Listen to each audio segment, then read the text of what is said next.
নমস্কার, আবৃত্তি করছি কবি মাসুদ আনোয়ারের লেখা বড় হলে কবিতাটি। ধুত্তুরি চাই ভাল লাগে না, চেঁচামেচি মার, একটুখানি খেলতে গেলে দোষ কি এমন আর? কিন্তু তা তো বুঝবে না মা, বলবে খবরদার, কাজ না করে খেলতে গেলে তুলব পিঠের ছাল। আচ্ছা বলো, বকলে অমন রাগ ওঠে না কার? সারাটা দিন চুরকি ঘুরি আর ফেলি নে দম, লাকড়ি কুড়োই গোবর ঘাটি, কাজ কি আমার কম? এটা ওটা সেটা আরো 100 কম, ফরমাইশের বৃষ্টি যেন ঝরছে সারাক্ষণ।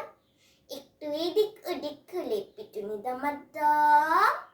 তুত্তুরি চাই ভাল লাগে না, এত রকম কাজ, একটুখানি খেলতে গেলে মায়ের মাথায় বাজ, দাঁত খিচবে হতচ্ছাড়া, ভাত পাবি নে আজ, খুদকুড়ুনি পুতের আবার ধ্যায় তিন তিন নাচ, পিন্দুনে নেই সুতোর টানা ন্যাংটো মহারাজ। ধুত্তুরি চাই ধুত্তুরি চাই ধুত্তুরি চাই ধূপ, গরিব হওয়া দেখছি তবে মস্ত বড় খুঁত, কে শুনেছে কাণ্ড এমন আশ্চর্য অদ্ভুত, খেলতে গেলে হতে হবে জমিদারের পুত। ঠিক করেছি বড় হলে গরিব থাকবো না, ইচ্ছে মতন খেলবো তখন যতই বকুক মা, ইচ্ছে মতন খেলবো তখন যতই বকুক মা। ধন্যবাদ।